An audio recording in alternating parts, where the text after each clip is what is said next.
Bon retour, marcheur de rêve. Dans le dernier épisode, Lu Sheng était revenu du camp d'entraînement en tant que mentaliste psychique officiellement confirmé de rang 3, pulvérisant plusieurs records en une seule journée. Son retour à la maison, cependant, ne fut pas accueilli par des applaudissements, mais par une enseigne du gymnase d'arts martiaux Honshuan fracassée, hurlant que les ennuis étaient déjà arrivés.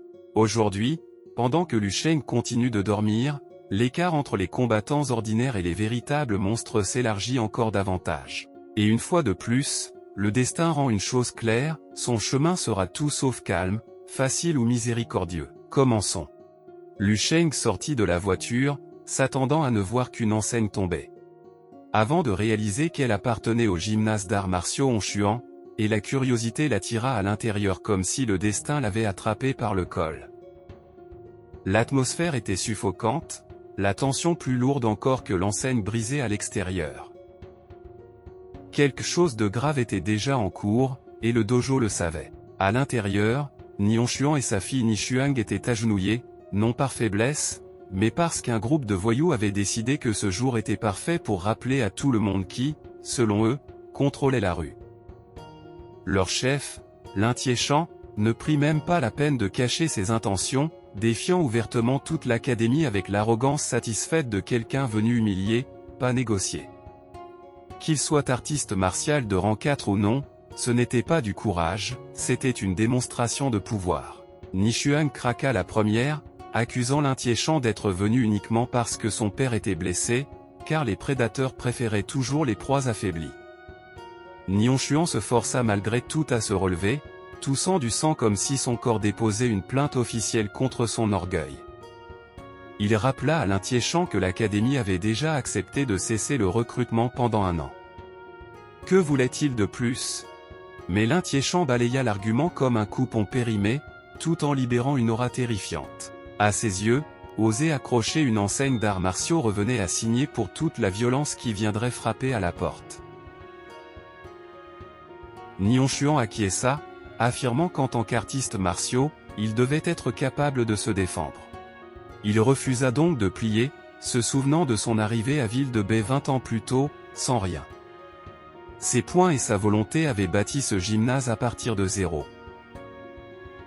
Puis, avec une détermination farouche, il ajouta que s'il avait survécu une fois, il croyait pouvoir survivre encore. Jusqu'au moment où ses poumons en décidèrent autrement, saturés de blessures internes, et que le sang s'écrasa sur le sol. Ni Shuang se précipita vers lui, la panique fissurant son calme, mais il la repoussa d'un geste, insistant sur le fait qu'il tenait encore debout. Lin Tieshan et ses hommes éclatèrent de rire, se moquant de l'idée qu'un dojo aussi misérable puisse attirer un artiste martial de rang 2 de 18 ans. Ni Shuang précisa rapidement que Lu Sheng n'était même pas un élève officiel de son père, seulement affilié de manière informelle, un simple membre du gymnase d'arts martiaux Honshuan. Mais Lin Tieshan s'en moquait totalement. L'intimidateur de rang 4 frappa le sol de frustration. Il continua à se plaindre du fait que la réputation grandissante de Lu Sheng écrasait son propre commerce comme un rocher en chute libre. Le gymnase d'arts martiaux Honshuan lui avait volé presque la moitié de ses clients. À ses yeux, cette académie avait franchi une ligne impardonnable simplement en existant sur son territoire. Et maintenant, quelqu'un devait payer pour cet affront. Ni Shuang s'avança de nouveau, la voix tranchante, affirmant que les élèves ayant quitté l'académie de Lin Tieshan l'avaient fait de leur plein gré. Ce n'était pas leur faute. Lin Tieshan ne le nia pas, car il n'était pas venu pour des explications, il était venu pour l'effacement. Détruire l'académie, forcer les élèves à revenir, et appeler cela une correction du marché. Irritée par son arrogance, Ni Shuang déclara que c'était suffisant et qu'elle l'affronterait elle-même. En entendant cela, le sourire de Lin Tieshan s'élargit, comme s'il venait de recevoir un cadeau, déclarant qu'il écraserait une jolie petite fleur comme Ni Shuang. Ni Honshuan avertit sa fille depuis le côté, lui rappelant que Lin Tieshan était de rang 4, un niveau où la moindre erreur devenait fatale. Même à son apogée, il admit que l'issue aurait été incertaine. Il n'était donc pas sur des chances réelles de sa fille. Ni Shuang ne recula pas, soulignant qu'elle était de rang 3, et qu'ensemble ils pourraient peut-être tenir. L'Intiéchant perdit patience avec leur discours, mentionnant que l'association martiale allait bientôt fermer s'ils continuaient à le faire attendre. Il voulait qu'ils acceptent leur chute et passent à autre chose, précisant clairement qu'ils n'avaient aucune intention de revenir le lendemain. Nishuang répliqua avec assurance, déclarant qu'une fois vaincus, ils seraient forcés de porter leur panneau de dojo comme une excuse ambulante. Cette remarque frappa juste, tordant le sourire de l'Intiéchant, tandis qu'une énergie rouge et sombre s'enroulait autour de lui. Et sans attendre une seconde de plus, il se projeta en avant, sa rage totalement libérée, sa vitesse soudaine laissant Nishuang et Nihonshuan figés sur place. Au moment où l'intimidateur se retrouva déjà devant Nishuang, son sourire s'étirait d'une oreille à l'autre, et il devint évident qu'au lieu d'utiliser une technique martiale dévastatrice, il visait quelque chose de bien plus humiliant, une simple gifle, lancée négligemment droit vers son visage. Mais avant que l'Intiéchant ne puisse l'atteindre, Nihonshuan intercepta le coup, et l'impact le projeta au sol comme une statue brisée. L'Intiéchant éclata d'un rire cruel.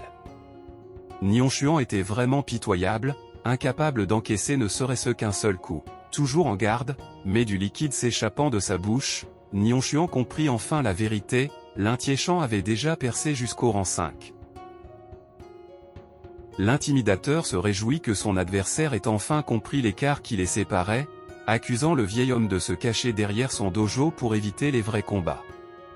Il se vanta encore, affirmant que si Nihonshuan ne progressait plus, c'était parce qu'il ne se battait pas assez souvent contre des professionnels comme lui.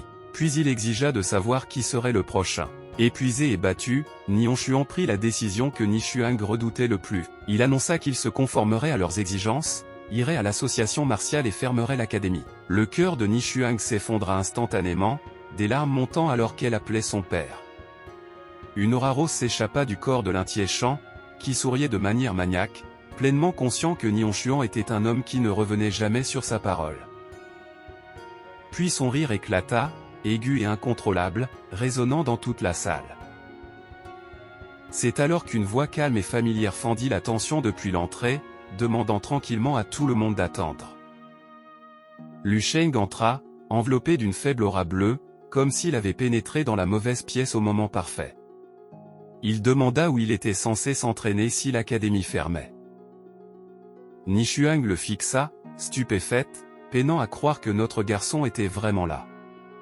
Lu Sheng la salua avec désinvolture, comme s'il n'avait pas interrompu des funérailles pour la fierté martiale. Les élèves de l'Intiéchant, en voyant notre protagoniste, redirigèrent immédiatement leur rancœur, accusant Lu Sheng de l'effondrement de leur académie et du départ des étudiants. L'Intiéchant se projeta en avant, faisant taire ses propres élèves en les repoussant, puis se planta directement face à Lu Sheng. Mais au lieu d'attaquer ou d'insulter, l'intimidateur changea immédiatement de tactique, louant le talent et l'attitude de Lu Sheng comme un vendeur flairant une opportunité. Il lui proposa une place dans son académie d'arts martiaux Tiéchant. Tout en qualifiant l'académie de Nihonshuan d'inutile et son maître de trop faible pour encaisser le moindre coup. Si Lu Sheng voulait réellement devenir plus fort, l'Intiéchant promit de lui enseigner personnellement la technique martiale secrète de sa famille. Le discours était fluide, confiant et totalement creux. Lu Sheng joua le jeu, feignant l'intérêt et demandant des détails sur cette soi-disant technique secrète. L'Intiéchant répondit en déchirant sa chemise, se vantant de sa défense presque impénétrable et affirmant que la technique était rare, restreinte et jamais enseignée à la légère. Même des combattants comme Nihonshuan, disait-il, ne pouvaient pas la percer. Cette confiance vida la salle, laissant Nihonshuan silencieusement abattu. Mais Lu Sheng insista, demandant si l'Intiéchant avait réellement l'intention de lui enseigner quelque chose d'aussi précieux. L'Intiéchant jura qu'il lui apprendrait tout, technique comprise, si Lu Sheng devenait son disciple. C'est à ce moment-là que tout bascula. Lu Sheng leva les yeux vers lui et demanda comment il comptait l'entraîner. Mais avant que l'intimidateur ne puisse répondre, l'Intiéchant sentit soudain quelque chose d'anormal, de monstrueux, comme une bête s'enroulant autour de lui, la gueule grande ouverte. L'instinct prit le dessus lorsqu'il arracha complètement sa chemise, se préparant alors qu'une pression écrasante s'abattait sur lui. Ses jambes s'enfoncèrent dans le sol, la sueur ruissela sur son corps, et toute sa confiance s'évapora. Liu Sheng lui adressa un pouce levé désinvolte pour sa durabilité. C'était effectivement impressionnant. Puis il enfonça ce pouce droit dans sa poitrine, brisant sa peau d'acier et toutes ses défenses en un seul coup, une seule main. Style Liu Sheng. L'impact projeta Lintiechan contre le mur, s'effondrant inconscient sur ses genoux. Sa technique secrète était brisée et désactivée. L'académie plongea dans le silence. Liu Sheng resta immobile, son pouce levé se transformant lentement en pouce baissé tandis qu'il regardait l'artiste martial de rang 4 et demandait, moqueur, comment quelqu'un agenouillé dans la défaite comptait enseigner quoi que ce soit. L'un des compagnons de Lintiechan fixait la scène, incrédule, l'esprit figé comme un PNJ défectueux. Un garçon de 18 ans n'aurait jamais dû être aussi fort, et pourtant, il était là. Un autre cria, lui demandant pourquoi il restait planté là et l'ordonnant de se dépêcher d'aider le maître avant de partir. Liu Sheng ne dit rien, il se contenta de se tourner et de marcher vers le vieil homme blessé et sa fille, tandis que Nishuang était accroupi près de son père, tentant de le soutenir. Notre garçon tendit alors la main à Nishuang, qui rougit et l'accepta sans un mot. Heureusement, elle et son père allaient encore bien. Une fois le calme revenu, Liu Sheng demanda avec désinvolture à Nihonshuan de ne pas fermer l'académie, mentionnant qu'elle était proche de chez lui. C'était donc pratique pour lui. Sinon, il devrait en chercher une autre, ce qui serait pénible. Nihonshuan serra fermement la main de Liu Sheng et accepta immédiatement, la gratitude peinte sur son visage. Notre protagoniste sourit, leur rappelant que tout cela avait été causé par lui de toute façon. Ce n'était donc rien. Cependant, Liu Sheng ajouta qu'il n'interviendrait qu'une seule fois. Dans ce monde, la force régnait, et la prochaine fois, ils devraient défendre leur terrain eux-mêmes. Alors qu'il s'éloignait, Nihonshuan peinait à comprendre comment quelqu'un d'aussi jeune avait pu vaincre un artiste martial de rang 5 récent d'un seul coup. Seul un rang 5 au sommet aurait pu éliminer Lintiechan aussi facilement. Nishuang réfléchit elle aussi à la vitesse à laquelle le temps avait filé. Il y a seulement 3 mois, Liu Sheng venait à peine d'atteindre le rang 2. À présent qu'il battait un rang 5 sans effort, elle était incapable de deviner à quel niveau il se situait réellement. À la tombée de la nuit, Liu Sheng rentra chez lui et reçut un accueil chaleureux. Sa mère s'inquiétait de son retard, lui rappelant qu'il avait promis d'être de retour dans l'après-midi. Notre protagoniste expliqua calmement qu'il s'était arrêté pour aider des personnes âgées et faibles harcelées par des voyous. Sa mère paniqua immédiatement, craignant qu'il ait été blessé. Mais son père resta calme. Il lui rappela que leur fils était désormais un artiste martial officiel, et qu'aider les autres faisait partie du chemin d'un véritable guerrier. Il suggéra même que Liu Sheng pourrait un jour affronter des monstres. Au dîner, sa petite sœur Qing demanda des nouvelles de la viande mystérieuse que Liu Sheng avait envoyée plus tôt, remarquant que la santé de leur père s'était améliorée et que sa propre vitalité était montée à 1,1 après l'avoir mangé. Elle envisageait sérieusement la possibilité que Liu Sheng l'ait volé au camp d'entraînement. Liu Sheng éclata de rire, lui pinçant la joue en disant qu'il l'avait gagné par son travail acharné. Il n'était pas un voleur mesquin. Leur mère s'inquiétait que le camp ait été trop dur et lui demanda de ne pas se pousser à l'extrême.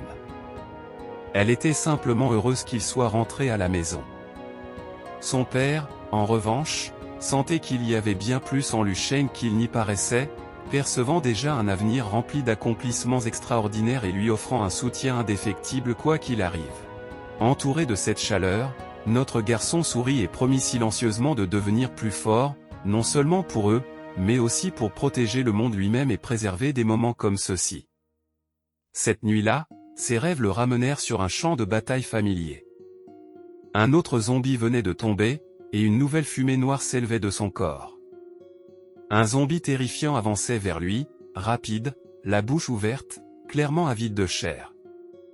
Alors, d'un seul coup de poing, Liu Sheng écrasa le zombie, perçant un trou dans sa poitrine. Il continua à absorber leur puissance et leurs souvenirs sans effort, mais ce qui le choqua le plus fut la facilité avec laquelle il gérait désormais des ennemis équivalents à des artistes martiaux de rang 6. D'un seul coup, il pouvait effacer des adversaires qu'il n'aurait jamais osé affronter auparavant, encore moins vaincre.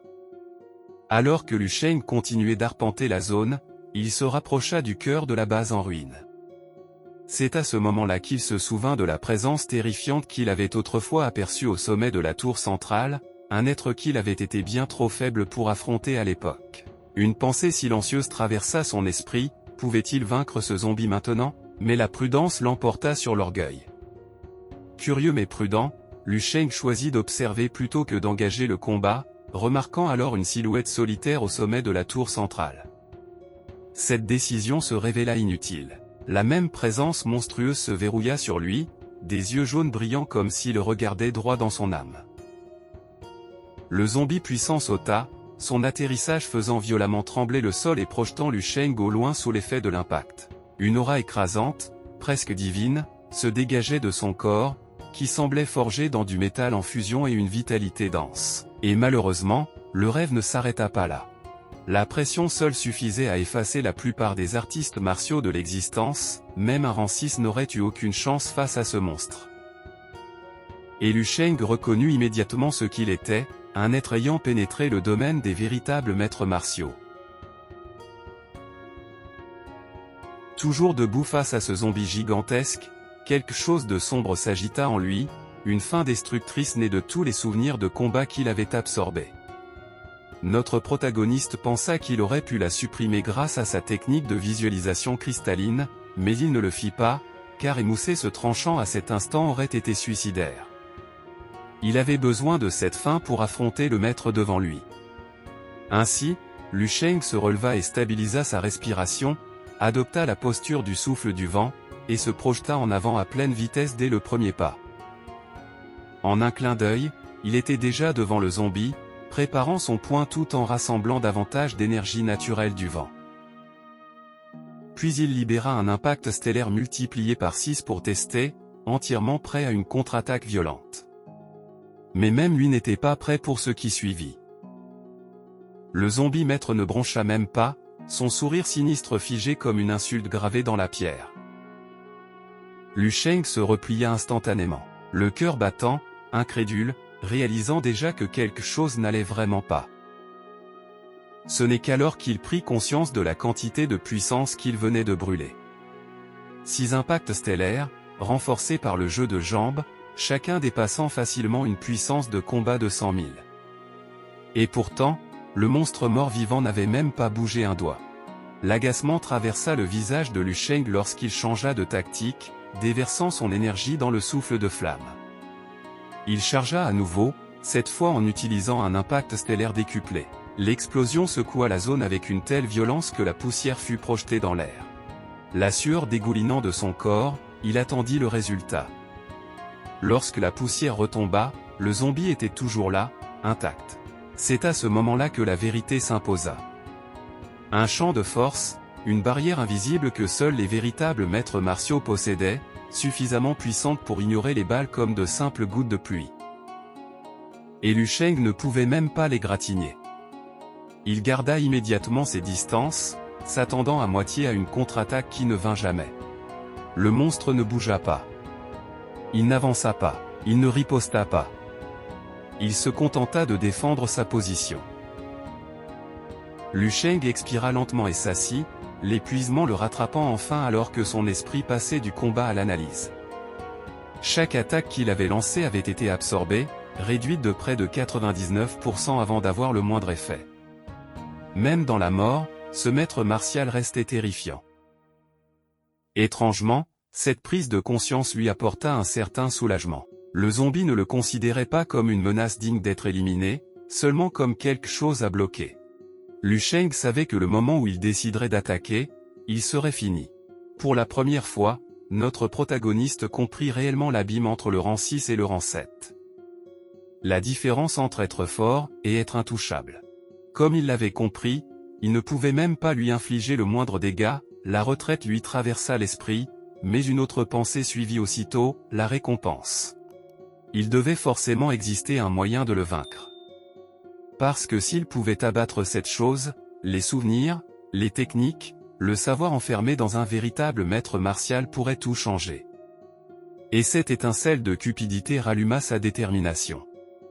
Lu Sheng se releva et se projeta en avant, martelant coup sur coup le champ de force, le traitant comme un mur indestructible qui devait pourtant finir par tomber. Au moment où son dernier coup frappa, la force explosa en retour, le projetant une fois de plus en arrière. Quand le protagoniste retomba, il haletait, les yeux fixés sur la barrière.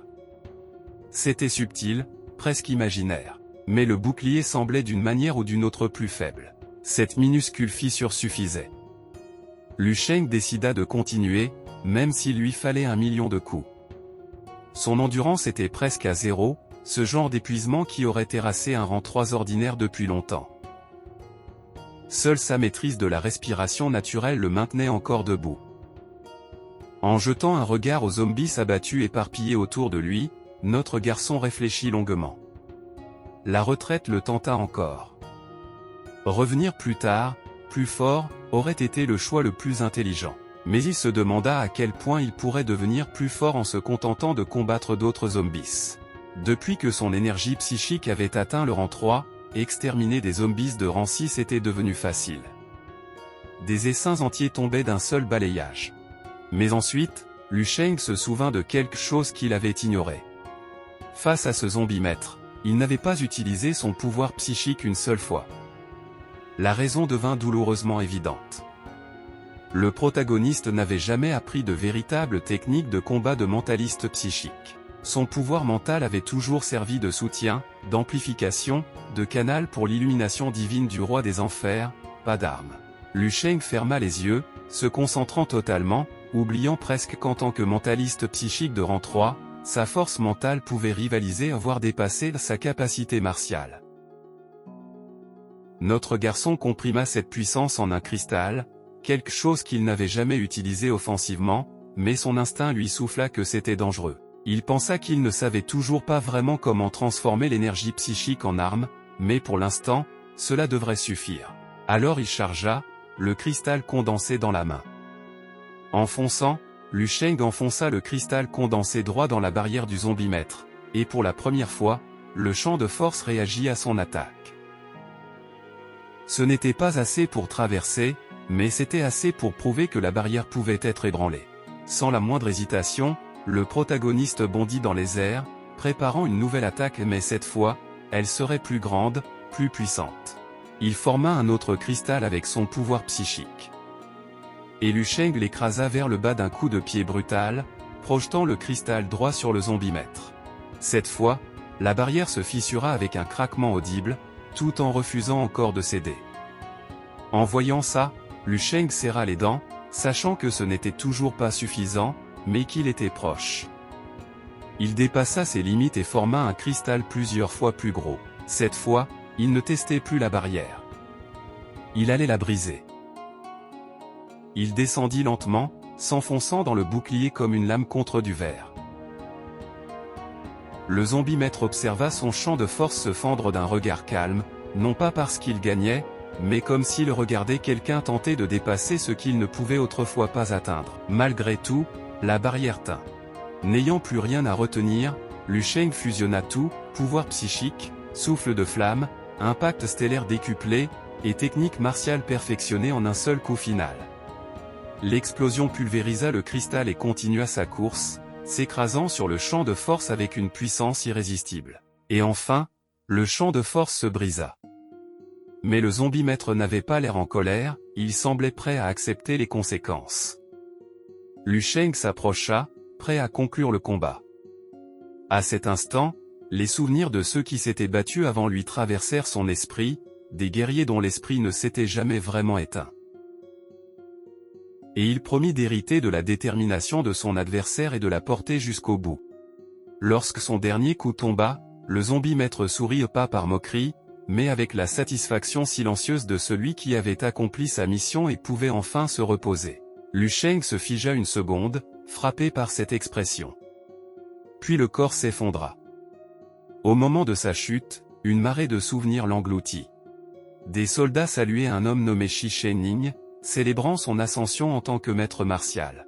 Une autre scène bascula dans le chaos lorsque le bastion le plus sûr du monde entier, Bazin, s'effondra malgré la résistance d'élite du royaume stellaire. L'enfant du maître martial le supplia de ne pas partir. Shi Shening resta quand même, choisissant le front, prêt à y mourir s'il le fallait. Les souvenirs changèrent encore. Face à un monstre terrifiant de rang 9, même un vétéran comme lui ressentit la peur. Non loin, des soldats exultèrent lorsque Maître Wang, surnommé Soleil Maléfique de l'Est, abattit la bête, leur voix remplie d'espoir tant que des guerriers comme lui existaient. Après avoir appris une nouvelle technique à partir de l'attaque de Maître Wang, Shi Shening avait un jour cru pouvoir percer jusqu'au royaume légendaire du grand maître martial de rang 8. Cet espoir mourut vite, alors qu'il serrait ses blessures saignantes, le froid se répandant dans son corps tandis qu'il se disait que c'était donc ça, mourir. Alors que sa conscience s'éteignait, des chuchotements lui parvinrent. L'Alliance martiale avait lancé le projet Graine de Feu, un pari désespéré visant à créer une puissance de rang 12. Sa dernière pensée resta accrochée à une seule question, l'humanité avait-elle encore de l'espoir? Shi Shening voulait vraiment voir comment tout cela finirait. L'instant suivant, Lu Sheng inspira brusquement lorsque les souvenirs s'achevèrent. Notre garçon comprit immédiatement que ces souvenirs venaient de la vie du maître martial. Et le flot de souvenirs absorbés cette fois dépassait tout ce qu'il avait connu auparavant. Ce maître martial, autrefois appelé Shi Shening, était un expert des techniques de poing, alors que ses expériences, ses intuitions, ses instincts et l'entraînement d'une vie entière se mêlaient à l'esprit de Lu Sheng, quelque chose en lui commença à évoluer. Une aura bleue éclata autour de son corps, s'intensifiant lorsque le protagoniste réalisa que ses arts du poing progressaient à une vitesse folle, franchissant 3 étapes d'un seul coup grâce à la puissance d'un maître martial. Une énergie divine suinta de ses doigts, résultat de décennies d'expérience compressées en quelques secondes. Lu Sheng venait d'entrer dans l'étape du contrôle profond. En regardant le corps de Shi Shening, Lu Sheng ne pouvait oublier un nom, tant il revenait dans ses souvenirs. Maître Wang. Lu Sheng se demanda si c'était le même Wang qui avait créé la légendaire technique de raffinage du corps stellaire. Connu sous le nom de Soleil Maléfique de l'Est. Un monstre martial à venir, même Shi Shening, maître martial de rang 7, était un véritable fan de Maître Wang. Lu Sheng se souvint d'un moment où Shi Shening vit Wang et déclencher un seul mouvement dévastateur. Une attaque si écrasante qu'elle inspira un maître de rang 7 à créer un art martial entièrement nouveau. Et pourtant, cette technique n'était pas pleinement présente dans les souvenirs. Était-elle verrouillée ailleurs? Déterminé, Lu Sheng s'enfonça plus profondément dans les souvenirs, découvrant une orbe jaune lumineuse. Et au moment où il la toucha, le monde se dissout. Le protagoniste fut aspiré dans un royaume sombre, rempli d'yeux rouges luisants qu'il observait d'en haut. Un immense œil cramoisi, hérissé de dents irrégulières, se dressait devant lui, et au loin se tenait Shi Shening lui-même. Puis un rayon éclatant d'énergie divine déchira le vide, effaçant tout sur son passage. Même de loin, Lu Sheng pouvait sentir sa puissance terrifiante. À travers cette vision, il apprit l'origine d'une technique inspirée d'une mythologie ancienne. Des légendes du corbeau doré qui portait le soleil. Quand les 10 apparaissaient ensemble, le monde brûlait, et la réalité se fracturait. Rien de ce qui respirait ne pouvait survivre. C'était l'ultime chef-d'œuvre de Shi Shening, sa tentative d'entrer dans les rangs de grands maîtres, au rang 8. Une technique presque mythique, appelée 10 soleils dans le même ciel. Mais désormais, cette même technique s'écoulait dans le corps de Lu Sheng, comme si elle espérait que sa détermination serait assez solide. Et Lu Sheng accepta cette technique presque mythique, l'absorba et se l'appropria. Une puissance suffisante pour pousser quelqu'un jusqu'au rang 8, le rang de grand maître. La lumière revint soudainement. Le matin arriva à Ville de Baie. Lu Sheng était assis calmement sur son lit, de retour dans sa chambre, comme si rien ne s'était passé. Puis il le remarqua. Son énergie psychique avait changé. Quelque chose de fondamental s'était éveillé. En se concentrant vers l'intérieur, Lu Sheng voulut à nouveau comprimer son pouvoir psychique, comme dans le rêve. Mais cette fois, La puissance forma un petit cristal rose solide, enroulé d'une aura sombre. Lu Sheng avait réussi ce qu'il n'avait pas réussi dans le monde du rêve. La quantité de son pouvoir psychique n'avait pas tant augmenté, mais sa qualité s'était transformée si complètement que cela ressemblait à une force entièrement nouvelle, prête à être libérée. Comparé aux autres utilisateurs de pouvoir psychique qu'il avait vus, l'énergie de Shayalin ressemblait à de l'air flottant. Celle de Dong Qingshu, à de l'eau qui s'écoule. Mais la sienne, désormais, ressemblait à une sphère dense forgée en acier pur. Au moment où Lu Sheng serra le poing, un sourire lui échappa avant même qu'il ne puisse l'arrêter. La quantité pouvait être similaire, mais la qualité et la solidité étaient à un tout autre niveau. Ce sourire disparut très vite quand la panique éclata autour de lui. Sans s'en rendre compte, notre garçon avait soulevé un gratte-ciel entier comme s'il ne pesait rien. À l'intérieur comme à l'extérieur, les gens perdirent la tête, fixant la scène impossible qui se déroulait au-dessus d'eux. Lu Sheng regarda autour de lui, stupéfait, comprenant lentement ce qu'il venait de faire. La facilité avec laquelle cela était arrivé le troubla plus que les réactions. Si cela s'était produit par accident, à quel point son état psychique était-il réellement devenu plus puissant? Il reposa soigneusement le bâtiment à sa place, le sol se stabilisant comme si rien ne s'était passé. Une puissance pareille ne lui paraissait pas encore réelle, et il savait que le contrôle ne viendrait pas du jour au lendemain. Malgré tout, ce niveau de force était quelque chose que la plupart des artistes martiaux n'oseraient même pas imaginer. Selon sa propre estimation, en s'appuyant uniquement sur la force psychique, il pouvait écraser un artiste martial de rang 3 sans bouger un doigt. Peut-être même un rang 4. Et il remarqua autre chose. Un faible champ de force psychique entourait son corps, exactement comme celui de Shi Shenning. Il était plus fin, mais indéniablement réel. Avec de la concentration, il pouvait l'épaissir, le renforcer, le modeler. Malgré tout, comparé à la barrière du zombie-maître, le sien ressemblait à une coquille d'œuf fragile face à une forteresse. Mais une coquille d'œuf restait un début. Ce n'était pas le sommet, seulement le premier pas vers quelque chose de bien plus grand. La voie pour devenir un véritable maître martial venait enfin de s'ouvrir. Plus tard dans la journée, tout en haut de la ville, dans une suite luxueuse au grand océan et ciel, Lu Sheng se prélassait confortablement en faisant défiler son téléphone. Un message s'afficha, s'excusant d'un retard, et ses pensées dérivèrent ailleurs. Depuis qu'il avait quitté le camp d'entraînement, les repas de viande de monstre avaient disparu, et maintenir sa cultivation exigeait désormais de sérieux toniques. Cette prise de conscience se transforma rapidement en décision. Il était temps de parler affaires avec le hall médical de Xingshan. Peu après, Suzu arriva, légèrement essoufflée mais maîtrisée, le genre de femme habituée à contrôler une pièce dès qu'elle y entre. En voyant le visage jeune de Lu Sheng, elle se détendit immédiatement. Dans son esprit, notre garçon n'était qu'un autre étudiant inexpérimenté qu'elle pourrait facilement orienter pendant la négociation. Lu Sheng ne la pressa pas, ne la bouscula pas, et ne mentionna même pas le business au début. Il lui fit signe de s'asseoir et parcourut calmement le menu. Puis, sans hésiter, notre protagoniste commanda 40 portions du meilleur steak du restaurant. Suzu se figea intérieurement. Les artistes martiaux mangeaient plus, bien sûr, mais 40 steaks premium, c'était une autre histoire. Chacun coûtait une fortune, et le total dépassa 50 000 avant même qu'elle ne puisse cligner des yeux. Une pensée terrifiante la frappa. Et s'il s'attendait à ce qu'elle paie? Lu Sheng balaya cette idée quand il lui demanda tranquillement si Suzu voulait quelque chose. Elle déclina poliment, affirmant qu'elle avait déjà mangé, tout en calculant mentalement des issues de secours. Lu Sheng dit simplement à la serveuse de se dépêcher, expliquant qu'il mourait de faim.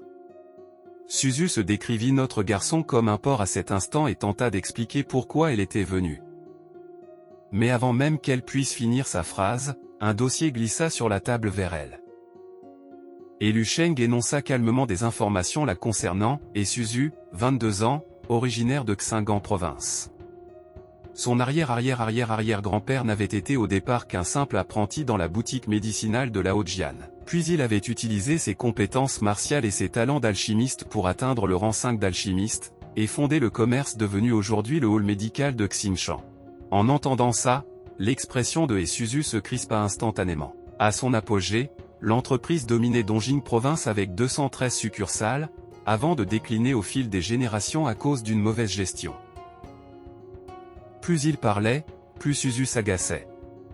Tout ce que Lu Sheng disait était techniquement public.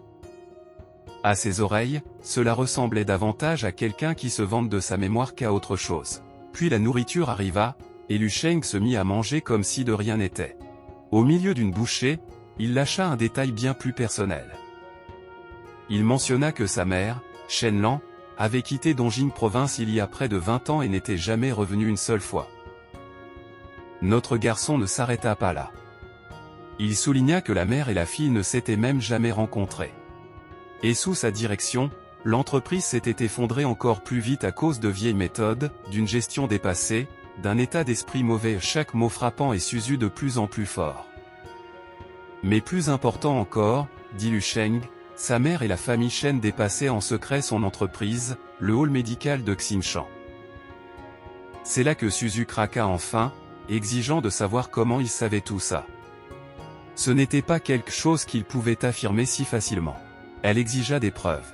Lu Sheng, imperturbable, suggéra qu'elle demande à son père si elle doutait de lui. Son calme ne fit qu'alimenter sa frustration.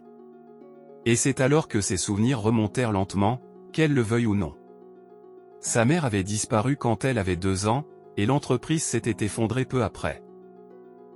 Les magasins avaient fermé l'un après l'autre, bien trop vite pour que l'incompétence suffise à l'expliquer. Comme s'il lisait dans ses pensées, Lu Sheng mentionna avec désinvolture que chaque partenariat que Suzu avait tenté d'établir s'était mystérieusement effondré à la dernière seconde. Ce n'était pas une coïncidence. Notre garçon continuait de manger, pleinement conscient du risque qu'il prenait en creusant si profond. Il ne pouvait qu'espérer qu'elle ne le prenne pas comme une attaque personnelle. À sa surprise, elle se leva et retrouva son calme. Au lieu d'exploser, elle reconnut son enquête et proposa qu'ils discutent enfin de coopération. La structure était simple. Lu Sheng gérait le développement des prescriptions et les compétences nécessaires. Le hall médical de Xinshan s'occupait de la production et des ventes. Puis il annonça ses conditions. 90% des bénéfices seraient pour lui. Suzu resta sidéré, presque offensé, demandant à voix haute pourquoi Lu Sheng ne prenait pas tout à ce compte-là. Lu Sheng répondit qu'il en avait envie, mais qu'il pensait qu'elle n'accepterait pas, comme s'il se moquait d'elle. Alors Suzu contre-proposa 70%, le maximum absolu qu'elle était prête à donner. Lu Sheng accepta d'abord, puis ajouta calmement qu'elle en devait encore 20. Il l'expliqua simplement. 10% servaient à maintenir un partenariat à long terme. Et les 10 autres, pour quelque chose de bien plus sombre. Protection. Et vengeance. Depuis des années, la famille Shen dans la capitale écrasait la sienne depuis l'ombre. Ne voulait-elle pas se venger? Lu Sheng promit d'y mettre fin et de restaurer tout ce qu'on lui avait arraché. Pour prouver qu'il ne bluffait pas, il relâcha brièvement son pouvoir de mentaliste psychique, contrôlant les liquides comme si c'était la chose la plus simple du monde. Suzu se figea. En face d'elle se trouvait un artiste martial de rang 2 de 18 ans avec des capacités psychiques, et avile de B en plus.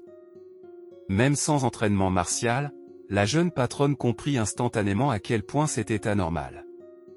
En passant près d'elle, Lu Sheng demanda si Suzu supposait que son tonique n'avait pas été réellement développé par lui, mais par quelqu'un d'autre en coulisses. Et Suzu confirma, disant qu'une personne puissante devait soutenir notre garçon. Lu Sheng ne le nia pas. Ce 10% supplémentaire, expliqua-t-il, payait non seulement pour sa force, mais aussi pour la personne qui le soutenait. La réalité s'imposa vite quand Lu Sheng demanda s'il existait une meilleure offre que celle-ci. Un tonique bon marché 100 fois plus puissant que ceux du marché, sa vengeance, et une protection contre de futures attaques. Et Suzu comprit que si tout ce que Lu Sheng disait était vrai, alors un conflit à venir était inévitable. Après un long silence, Suzu accepta l'accord, Lu Sheng obtenant 90% des bénéfices. Dans son esprit, Lu Sheng n'était plus un étudiant normal, mais un monstre. Un monstre effrayant. Pendant ce temps, Lu Sheng sortit une clé USB et la tendit à Suzu, expliquant qu'elle contenait la formule d'une décoction fortifiante pour les muscles et le sang. En souriant, Suzu lui demanda gentiment de tenir ses promesses, espérant que ses mots n'étaient pas vides. Lu Sheng la rassura, lui conseillant de déposer un brevet via l'association des alchimistes et lui offrant son aide si besoin. Il mentionna aussi qu'il emprunterait peut-être son laboratoire à l'avenir et demanda à Suzu de le préparer. Alors que notre garçon s'en allait, il lança avec désinvolture que c'était un plaisir de travailler ensemble. De nouveau seul, Suzu expira lentement. Elle pensait négocier avec un élève. À la place, elle avait eu l'impression d'être assise face à un homme de haut rang. Ses pensées furent interrompues lorsqu'une serveuse s'approcha, lui demandant si elle allait régler l'addition. Suzu se frotta le front, déjà épuisée. Elle n'avait même pas mangé, et Lu Sheng, évidemment, n'avait pas payé. Quand elle demanda le total, la serveuse lui présenta un ticket absurdement long. 90 articles, 115 000 au total. Suzu pointa les assiettes, incrédule, jurant qu'elle n'avait vu que 40 portions. La serveuse expliqua joyeusement que si Lu Sheng en avait mangé 40, il avait aussi commandé 50 articles supplémentaires à emporter pour sa famille.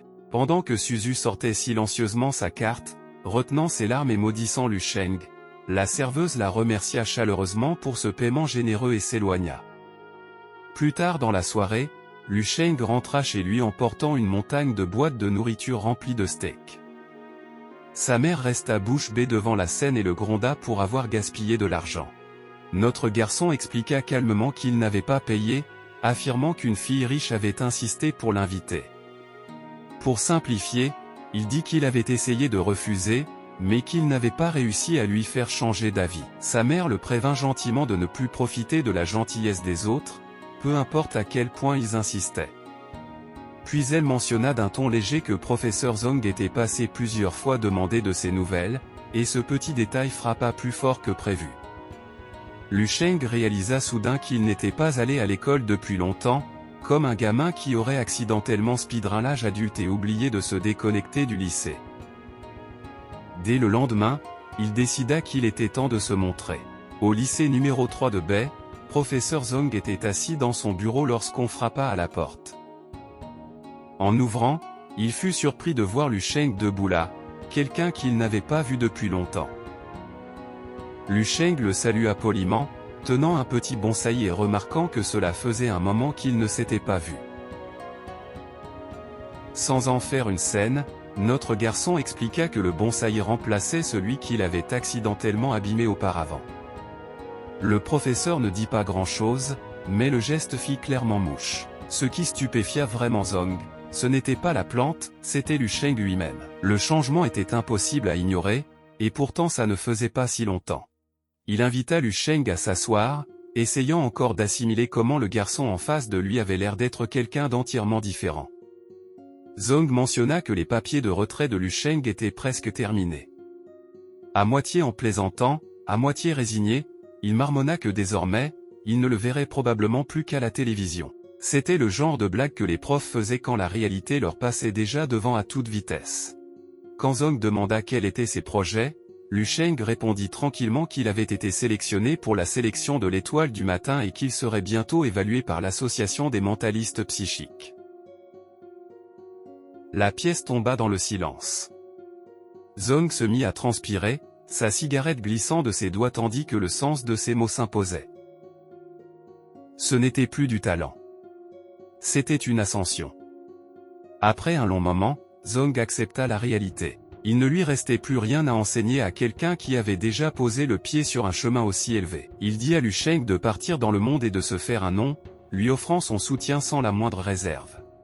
Plus tard, alors que Lu Sheng s'éloignait, Zong resta debout devant sa porte, le regard fixé devant lui. Ce qu'il avait autrefois pris pour un simple potentiel brut était devenu quelque chose de bien plus vaste, quelque chose qui, un jour, pourrait représenter non seulement leur école, ou leur ville, mais l'humanité tout entière. De retour dans une salle de classe, la réalité paraissait beaucoup moins héroïque. Le professeur faisait son cours, mais la moitié des élèves étaient mentalement absents. L'un était plongé dans un jeu sur mobile, d'autres somnolaient, et personne n'avait l'air inspiré. Le professeur s'énerva, claqua son livre et leur rappela que les études culturelles n'étaient pas juste du remplissage. S'il voulait ne serait-ce qu'une chance d'entrer à l'université martiale, tout ça comptait. Les mots restèrent en suspens, largement ignorés.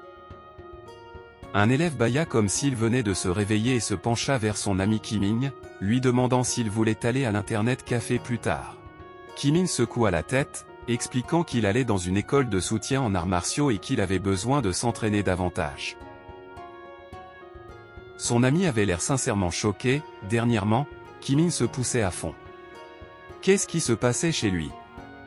Mais avant que le professeur ne les gronde encore, la porte de la classe s'ouvrit. Lu Sheng entra. Il sourit, fit un petit signe de la main, et soudain toute la salle était parfaitement réveillée. Des chuchotements traversèrent la classe tandis que l'incrédulité se propageait comme une traînée de poudre. Certains élèves murmurèrent qu'ils ne pensaient jamais qu'il reviendrait à l'école, tandis que d'autres échangeaient des rumeurs qu'ils avaient entendues, comment président Xiao l'avait pris comme disciple, comment il avait refusé la fille du maire juste pour se concentrer sur l'entraînement martial. Les autres se contentèrent de le fixer, gênés et silencieux, tentant de se convaincre que ce n'était pas une énorme blague. Le professeur le salua chaleureusement. Et Lu Sheng expliqua qu'il voulait assister à un dernier cours de culture générale. L'autorisation fut accordée immédiatement. Personne ne fit même semblant de s'y opposer. Alors que Lu Sheng avançait vers son ancien siège, les regards le suivaient comme s'il était déjà une légende. Le professeur, soudain plein de motivation, annonça qu'il était temps de commencer le cours. Pendant que Lu Sheng s'asseyait à son ancien bureau, là où il dormait tout le temps autrefois, quand il était un faible sans espoir, l'ami de Kimin marmonna entre ses dents, se demandant si Lu Sheng avait encore le même âge, ayant entendu qu'il avait déjà atteint le rang 2. Son aura n'avait rien à voir avec la leur. Kimin ne dit pas un mot. Il regarda simplement, absorbant en silence à quel point son meilleur ami semblait différent désormais. L'écart n'était pas hostile, mais il était indéniable. Le cours continua, mais l'attention revenait sans cesse vers Lu Sheng. Chaque mouvement, chaque respiration, avait du poids qu'il le veuille ou non. Quand la dernière sonnerie retentit, le professeur les congédia avec un sourire. Des chaises raclèrent le sol. Des sacs se fermèrent. Mais personne ne bougea en premier. Quand Lu Sheng se leva, toute la classe se tourna vers lui sans même y réfléchir. Alors qu'il leur adressait un simple au revoir, les remerciant à sa façon, sobre, et ajoutant qu'il ne les oublierait pas, une fierté tomba sur la salle. Ils avaient partagé une classe avec quelqu'un comme lui, et cela valait plus que n'importe quel discours. Avant de partir, Lu Sheng passa un bras autour des épaules de Kimin et l'encouragea doucement. Pas de discours. Pas de pression. Juste de la confiance. Puis, avec un sourire facile, notre garçon ajouta que quand Kimin serait libre, il voulait aller manger quelque chose avec son meilleur ami. Le geste frappa Kimin comme un coup en pleine poitrine. Il ravala ses larmes, le cœur battant, et fit une promesse silencieuse. Peu importe à quel point ce serait brutal, peu importe le prix, il entrerait à l'université martiale. Et l'épisode d'aujourd'hui s'arrête ici. Des intimidateurs de rue, artistes martiaux de rang 4 aux maîtres martiaux capables de plier la réalité, la route de Lu Sheng ne fait que devenir plus brutale. Mais si cet épisode a prouvé une chose, c'est que notre garçon ne recule pas quand le plafond monte, il le brise. Alors accrochez-vous. De nouvelles techniques, de nouveaux ennemis, des monstres plus mortels, et des rangs entièrement nouveaux attendent juste au-delà de la prochaine étape. Ce voyage ne fait que commencer. À très bientôt.